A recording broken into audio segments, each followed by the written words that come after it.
You know, you don't have to spell out everything when you're doing a piece of artwork. You can leave something to the imagination.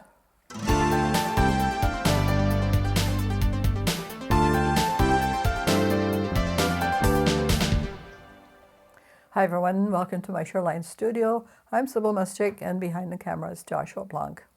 Today we're working with, or continuing to work with, our ripped stuck paper, and I decided to work with some salmon, and we should talk about some of the salmon in the Pacific Northwest here. We have Chinook and Spring, the chum. We have the coho, the pink, they're also called humpies, the steelhead, these are really good tasting, and sockeye salmon, and we're going to be working with the sockeye. So I have done a stencil, and of course, and there's a mask to go with it, and we'll be using both of them. And we're going to be putting it on top of this piece that was piece made of the stuck papers that we had done in a previous episode. And then we're going to find a place where this is going to work, and then we're going to be adding color. And we're going to be working back and forth. Now, the reason I talked about at the beginning that not everything has to be spelled out is because sometimes we do lost edges and we fade things into the background. This makes for interesting art. You don't have to, you know, have every line and hair slavishly represented. You can leave something to the imagination. So I've done a few pieces. This one is one of the ripped paper ones, and what's on top here is some wet strength tissue paper. And I've crumpled it so that we have some interesting texture on the surface. And then I may work back into it to bring out some of the colors a little bit more. The reason it's so shiny is the layer on top was silver. Now, oh, and I should say, I haven't found anything yet, you know, that we might bring little figures into it of some kind. It might just stay, you know, an abstract or a non-representational piece. So this one was really fun. When I was working on it, I started seeing dogs, all sorts of dogs. And if you look closely, yeah, you'll see this made. This is the one I saw first, and then I started seeing dog faces, and I just started bringing them out. So with a bit of color and texture, here's another one. Anyway, this is lots of fun to do. So try this ripped stuck paper business, and you know, place it on a good hard sheet of some kind, and then start coloring away, bringing out you know, some features, or keep it abstract, keep it, you know, just the way you want it, and then play with the color. And this is a particularly good multimedia piece. So I have some, the General's Sketch and Wash, which is graphite that's water soluble, and you can do some things here. Add a little bit of that, and then you can just blend it out if you like.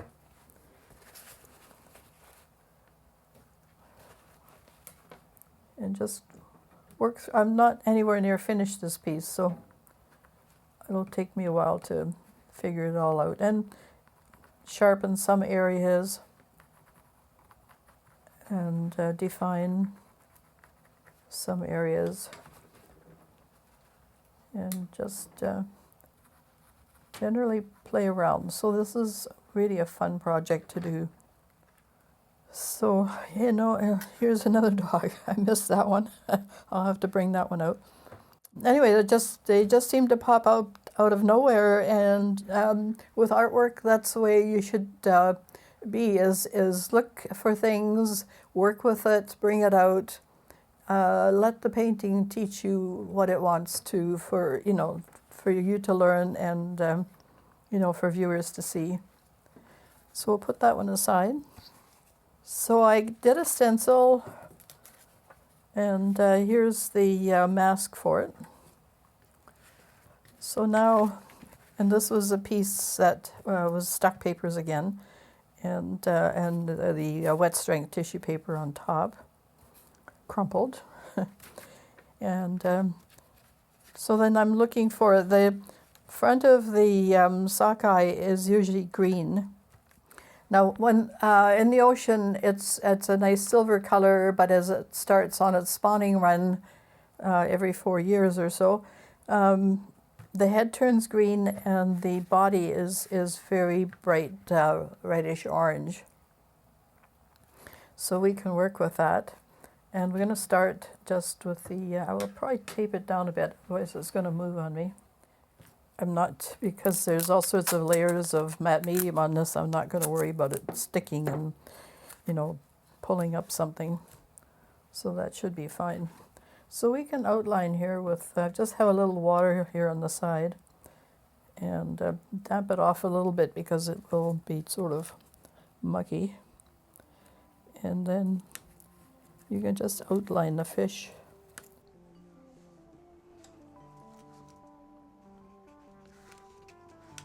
Just run it around the stencil.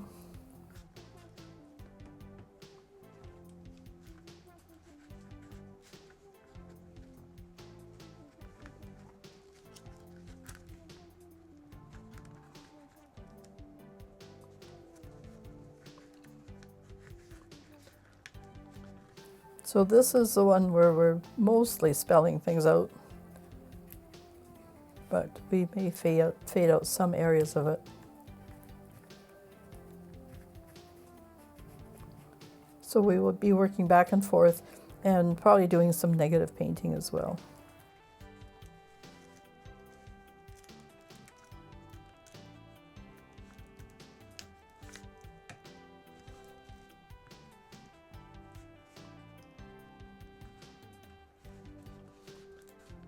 It's not easy to do this outlining because it's quite bumpy from the tissue paper.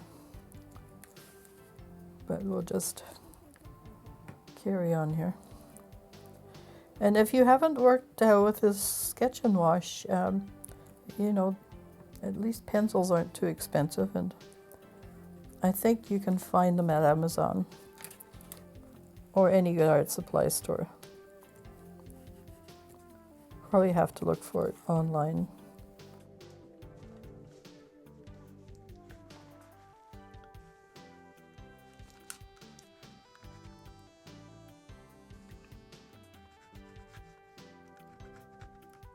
Okay.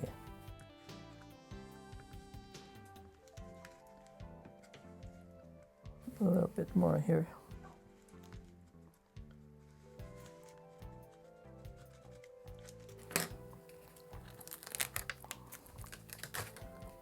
So there we have our fish outline. Oh, I think that we lost the mouth. Let's do that. See, it's easy to line things up, so it's not a problem.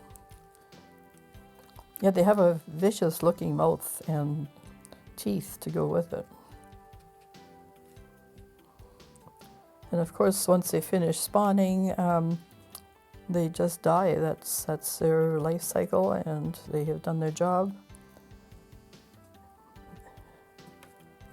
And the birds come and carry them away into the bushes, or the bears, and fertilizes the area.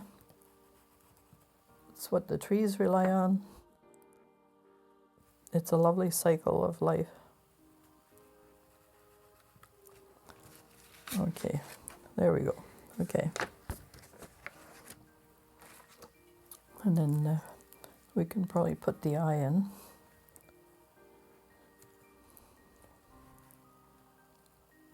Somewhere in there.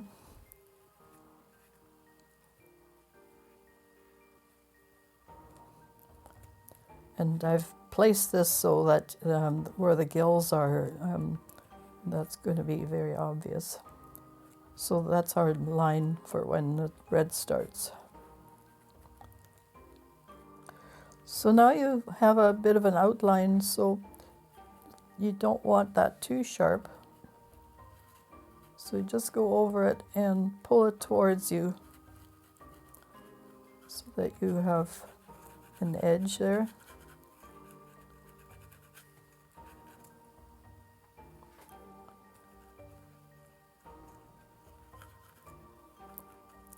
And we're going to do more salmon in the background. This will be the main one. They're all vying with each other for a place to spawn.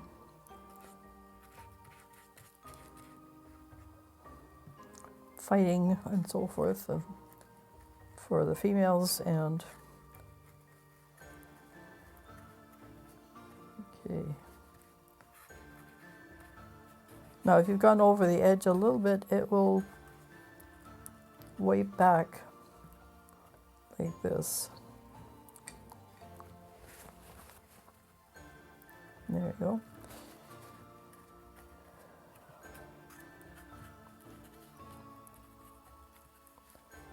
This is sort of a...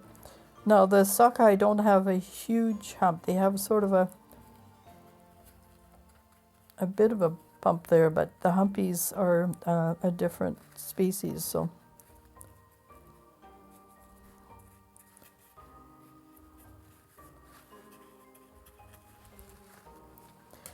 So now I guess we can work with some colored pencils. And these are the water-soluble ones, and a nice deep green. And you can just enhance the... I'm not going to show all of this in the video because, you know, it takes a long time, and you're just coloring in basically the areas. As long as you have the best information, then you can just enjoy the process. Sit down and take your colored pencils out, and you can also use pan pastels, of course. Maybe even back and forth.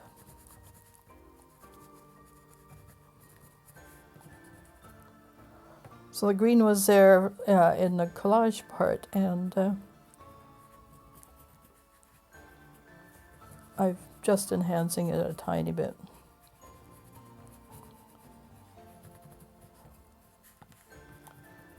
Again, we're not focusing on a lot of the details. You want the essence of the piece.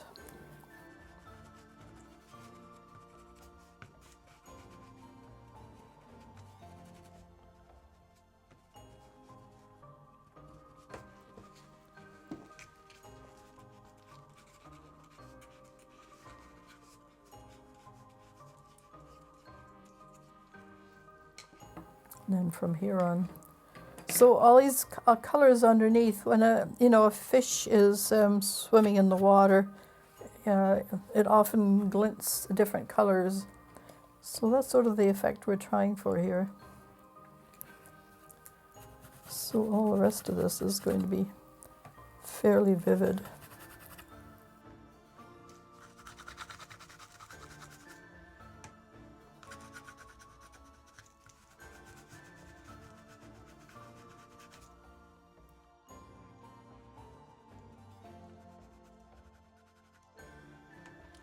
And we might, at the end, we might put some lines, water lines and so forth to indicate the fish swimming.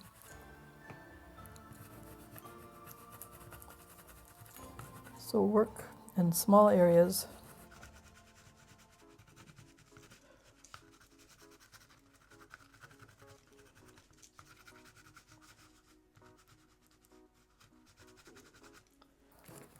And alter your colors.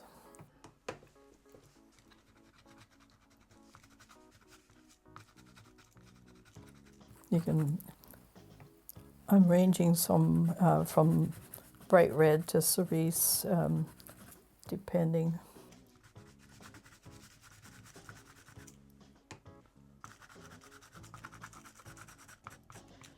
And just let your imagination go wild with the colors here. It doesn't have to have precise, you know, whoever is viewing your piece will get the idea that it's a fish. That's probably all you need to worry about. And then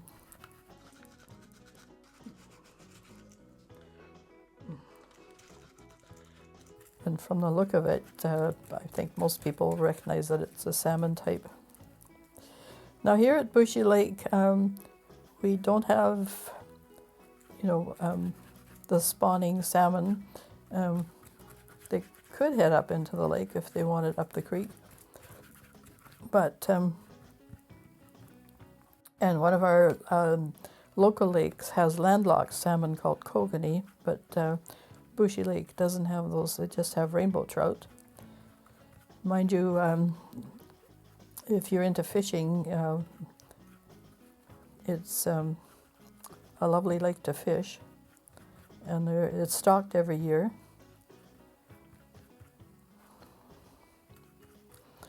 So this looks like a salmon that's already spent.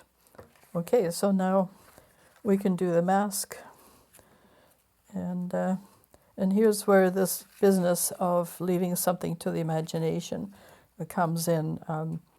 We're going to do our outline again, but this time from the other side.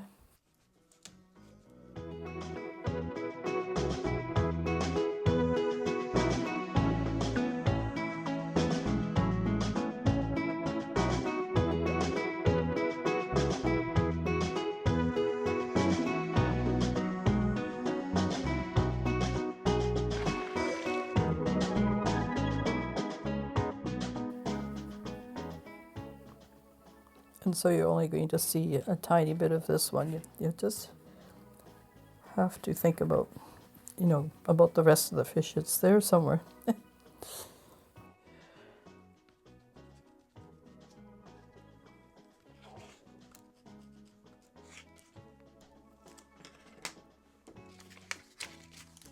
Okay, so in this case, we do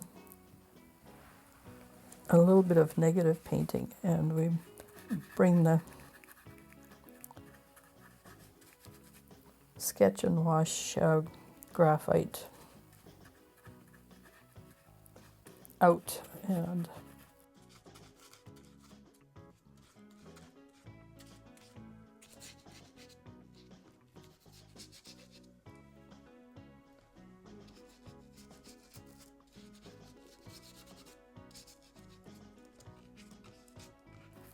so we're actually doing it negatively, and that creates quite a bit of interest in between the two. And if you like, so that the salmon shows up, you can do this in blue, paint it negatively. I know some people have trouble with negative painting if they're new to painting, but all it means is that you're painting areas that are not nameable. For example, this was a positive, and because you can name it, it's a fish, right? But negative means it's shapes and non-nameable things. And you paint around objects rather than the object themselves.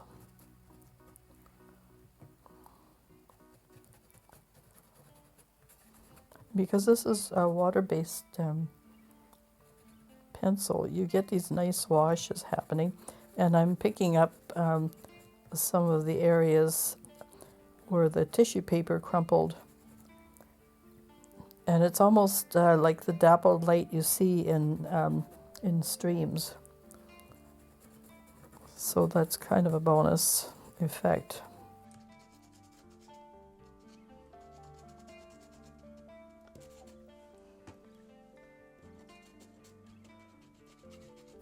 Now it doesn't really matter if some of the tissue paper comes up. I'm just putting a little bit of the blue across the fish as well to make it look like it's swimming in the water.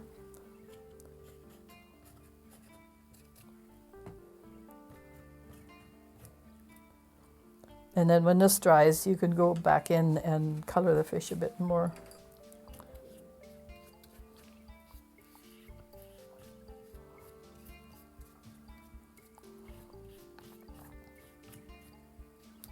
You need to get that green on the front, but we'll have to wait for that to dry, but you get the idea. Okay, so let's put another fish here. So let's see, you know, and this is a good time to, you know, this is an experimental piece, a good time to try a different, you'll try a dark blue outline here rather than black.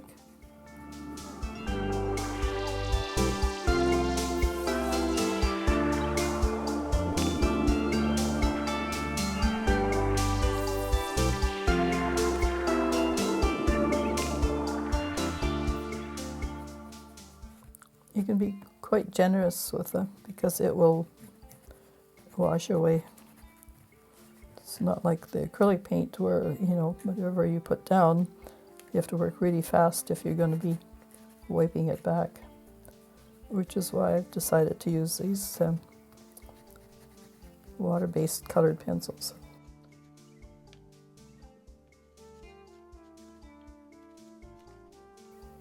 Okay, and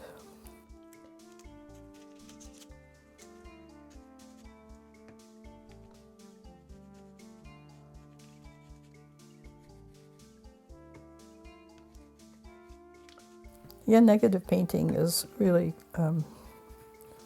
fascinating and fun to do. Now, I don't know if you noticed, but some of that paint went underneath. So, and then you'll see I can fix that.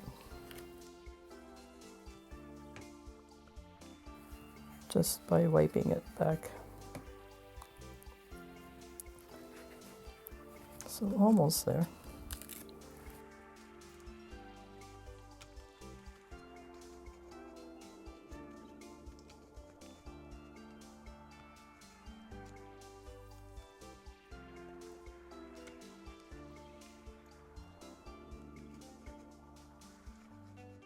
If you go to the North Thompson, look it up on Google Earth, I guess, by the Adams River and Lake, there's usually an enormous amount of sockeye that are spawning. The river just turns red. It's an amazing thing to see. In this area, we've seen them as far up as the Nazca River, and not in any amount like further down. They certainly have a long ways to swim, and of course climate conditions being what they are, the water is warmer than it should be. All sorts of reasons why they have a tough time. So again, we're just cropping that off, leaving that part to the imagination, and we might even fade this off, so that's another way of doing that. And our brush. So painting it negatively, go this way.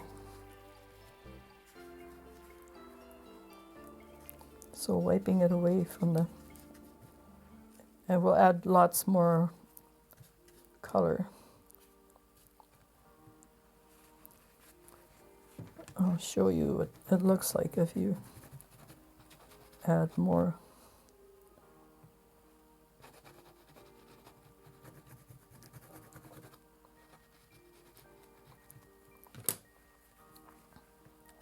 So you really see that negative shape there.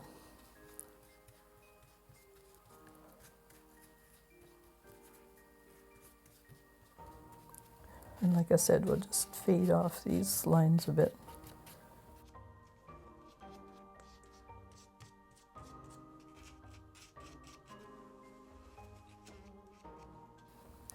So you don't need to see all the fish. And it just sort of fades. And that's true when you're looking at them in streams and there's light dappling on the water. You just get glimpses anyway. It's a very natural situation. And a lot of times, you know, you need sunglasses to even see the fish as they're scooting about. And they splash. We see the spawners, the rainbow trout in our creek at Bushy Creek. And we have done some shorts on that.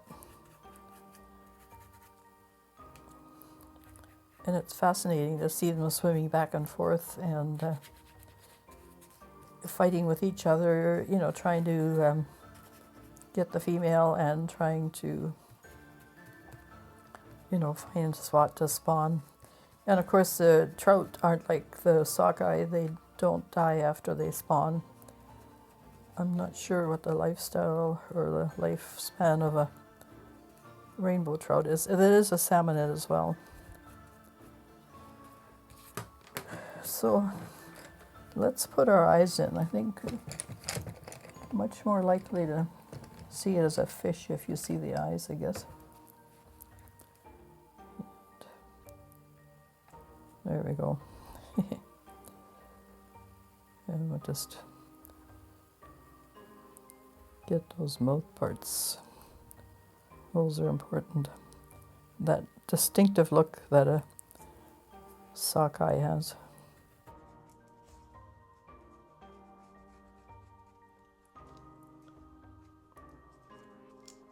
And then you would just have to imagine where the gills start here, and don't have to spell it out exactly, but just sort of put it in. Again, painting it negatively. And just go back and forth like this. It's so much fun. And you'll end up with a really marvelous piece at the end. Now I would recommend putting another layer of matte medium on this once you get it all painted, because it is a water-based paint.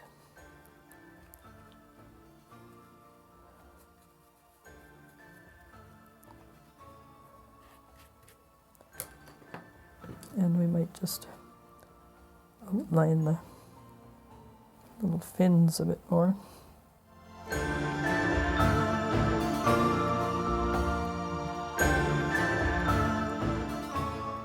There's one back here, but we're not spelling that out, so there's sort of a bump here.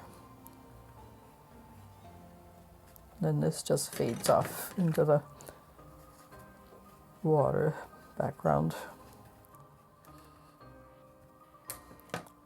Let's put the eye in this one.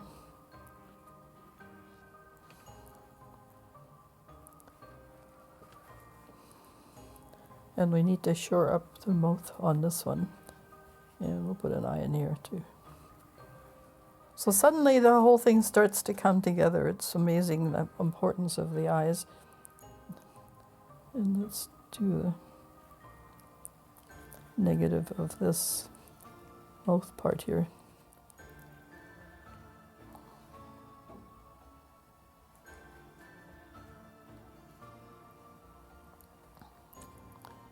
And a few details on where the gills are.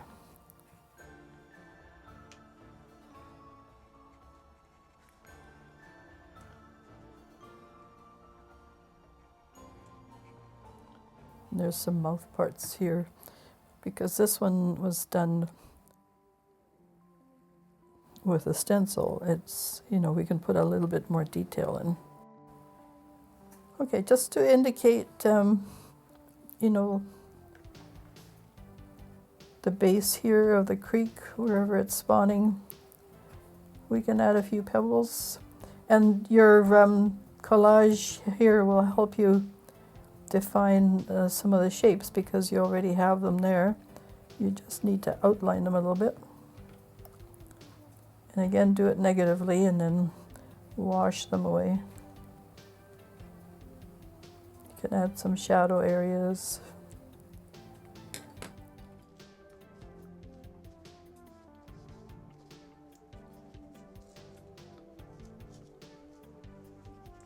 Because there are lots of colors in this collage, your pebbles will be very interesting.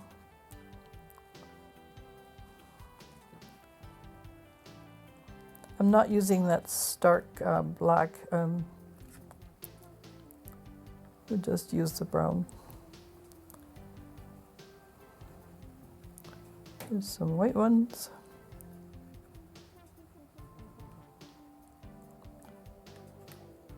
So this part's really interesting and fun. You can just pick them out. Some will just fade into nothingness, others will be more prominent.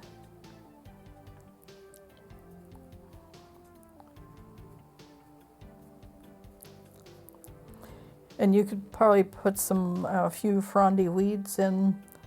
Lots of possibilities in this particular project. And I think you'll have a marvelous piece. I've been invited to participate in the Salmon Festival, so this piece might end up there. So I guess you can look forward to it on Instagram. We'll post some of these pieces when they're finished.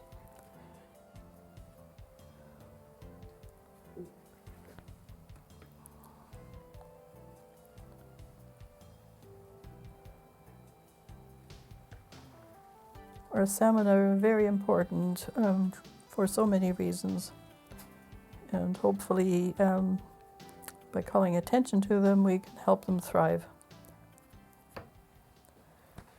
Thanks for joining us today, and a fun project to do, lots of work to finish on it, and I'm certainly going to enjoy working away on this and doing negative and positive painting. And losing some things, and leave it up to your imagination to sort of work your way through this. It's easy and it's sort of challenging in some ways, but use some of the water-based mediums if you like, and certainly you could use acrylic or pastel or whatever. It's a multimedia piece, so have fun. Bye for now.